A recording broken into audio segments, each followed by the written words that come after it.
Hawks, Talk, and Squawk. J-Dub and Thanksgiving stories. A lot of y'all have been requesting different topics for videos. And a few requests have been about today's holiday festivities, which is Thanksgiving. So I figured I would share some stories from Thanksgivings of the J-Dub era. Right now, I'm amongst my HAWKE'S fam, celebrating. Just stepped aside for a minute to record a little content. Anyway, the night's winding down. Half the family then left already. It's just a few of us still here. Just chatting, getting our drink on. Just had a little smoke. So I'll just chop it up with y'all real quick.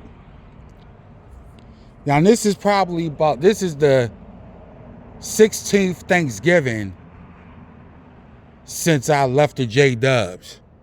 And although I still don't celebrate the holidays, always use it as a time to get together with my loved ones, eat some good food, have some drinks, smoke with the cousins, just get to see one another.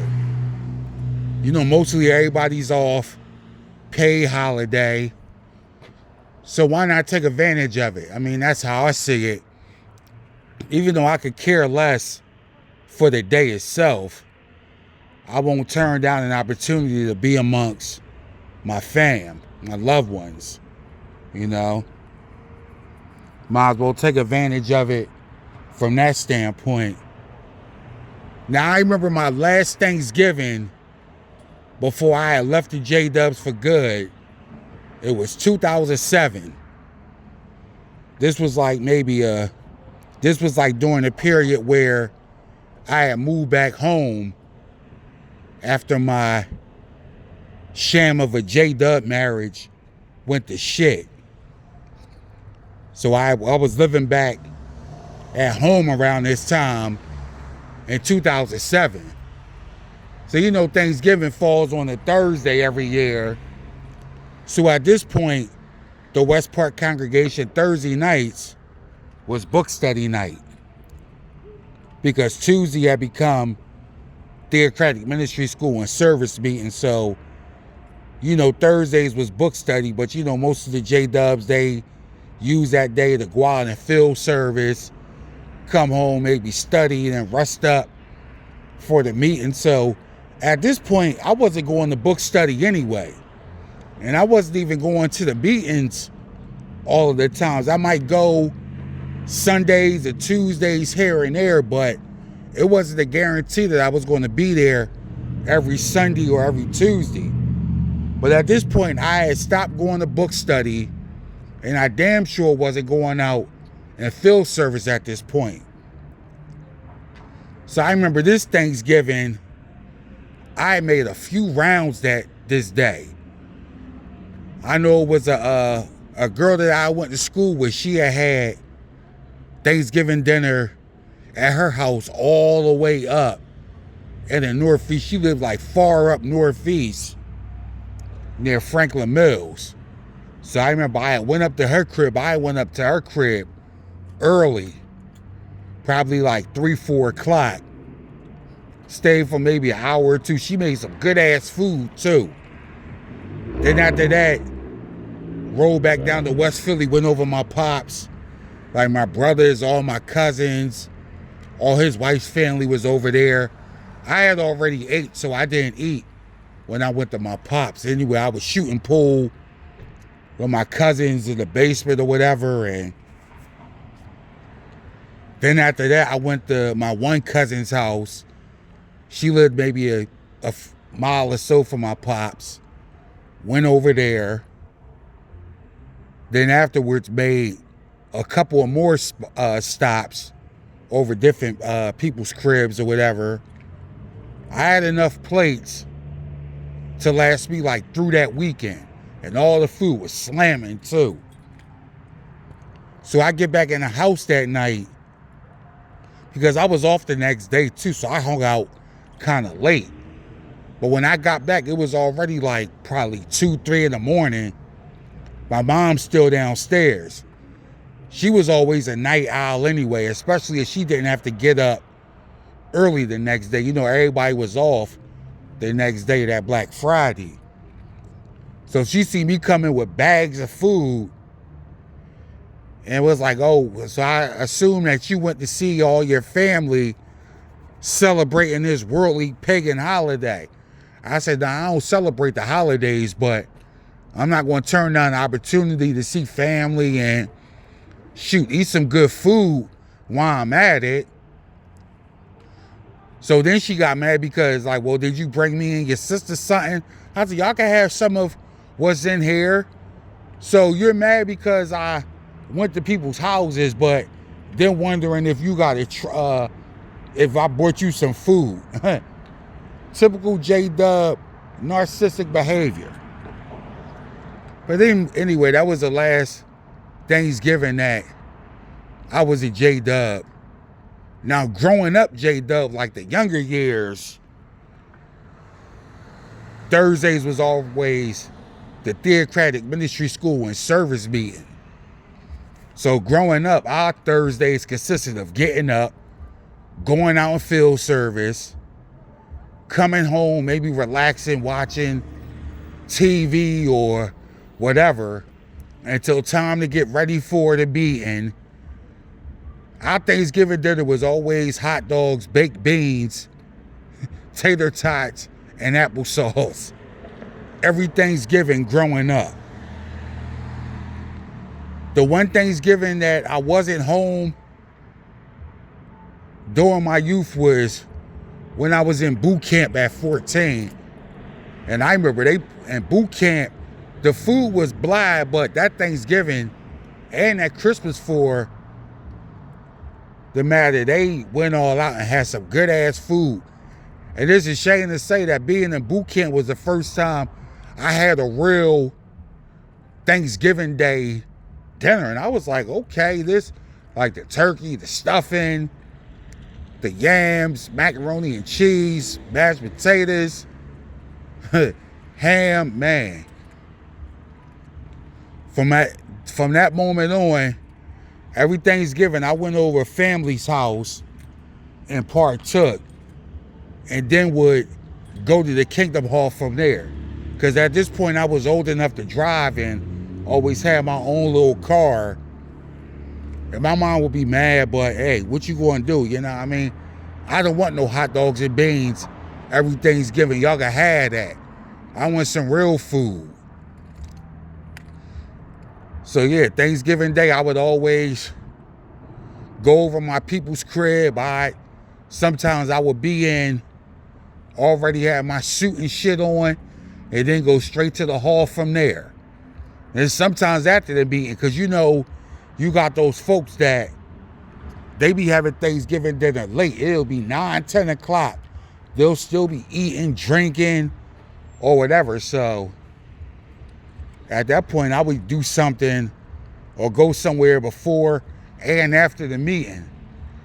My homies would try to clown me like, you're celebrating by just going there and participating in the food. I said, no, I'm going to see my family, because Thanksgiving and Christmas, outside of a family reunion or unfortunately a homegoing, is the only time you get to see all your family in one spot. So I take advantage of that. But you know, the J-Dubs that don't have no emotion or could care less for worldly folks, that's how they think. They like to make us treat worldly folks like they don't matter and don't exist. That is all about their fellow J-Dub cultists. But I know my mom would always feel some kind of way, and we'd even go run and tell the elders like they were supposed to do something. I remember the first year that Kenji and Stank Breath Hollow Man came to West Park Congregation in 2003. that Thanksgiving. I remember I went over my pops, my cousins, and my uncles. I made a few different stops. And it was on a Thursday. I made a couple of stops. But at this point, Thursday was book study night. I skipped book study altogether on this particular Thursday. I was having so much fun with my peoples. I just told them, I said, I'll make it up and go to that Saturday's book study. I never made it up. But I just told them that. They told them at the last minute, oh, I got called in for work. Mandatory overtime, which wasn't the case because none of my jobs had mandatory overtime. It was all voluntary. But yeah, she had the nerve to go tell Kenji and Hollow Man, they have a nerve to pull me to the side talking about don't let these pagan holidays be the only time you go see your family. I'm like, it's not, but it's the only time where they're all usually at one or two places and you get to see all your family at the same time. Like, this was also the year that my grandma Hawkins had soared into the afterlife as a grandsister. So that was definitely the time to be amongst your family. But you know, the J-Dubs ain't never understand that. You know, shout out to all my fellow ex-J-Dubs that is finally living in their truth and gets to actually celebrate and participate with their loved ones, especially those that didn't have the opportunity of doing so while in the cult. I've seen a few different ex-J-Dubs state that their people's low-key celebrated without actually celebrating. Celebrate without actually celebrating. Like, it would have reasons like the turkey was on sale and it's the best time. My mom ain't play that. And I don't know if any of my other J-Dub folks was on that time anyway. You know, we didn't really eat a lot of turkey growing up. Like maybe turkey wings here and there, or like deli sliced turkey on a hoagie or something like that. And even now, it's like turkey, if it's cooked, baked right, you know what I mean, it's good amongst the sides with a little bit of gravy on it, you know. So we got food for the next couple of days. Then I'm a heavily detox after that with my green smoothies. You know, I'll be telling y'all, like, after y'all eat that Thanksgiving food, because the food shouldn't last past the weekend. You shouldn't be eating Thanksgiving food in the next week. I seen somebody a couple years ago, they posted something. It was like a week later, going into December, they talking about they was going to heat up the rest of the Thanksgiving food. Like, nah. Thanksgiving's on Thursday. By Sunday, you shouldn't be eating no more of that shit. You know, so shout out to all my subscribers. Be sure, if you're new here, to subscribe to the channel. I don't think I really have any more Thanksgiving stories. Like I said, growing up, it was always about field service and going to the meetings. You know what I mean? My teenage years, that's when I started going over families' houses or whatever. Going into my last year in the J-Dubs. Then, since I got with Queen, we go visit family or whatever every year. It's been a couple of years we've hosted at the crib. Like I said, but the last couple of years, we've been going over families or whatever. And I know all my J-Dub peeps, it's probably like, oh yeah, I know Eric celebrating those pagan worldly holidays. Like, no, actually I don't. But actually I do use that time to go see my family. But anyway, I'm going to get up off of here and go back in and continue to groove with my folks. And I'll be coming at y'all with more content within the next few days. Anyway, this was a little Thanksgiving / J-Dub. Hawks talking Squawk. Hawk out.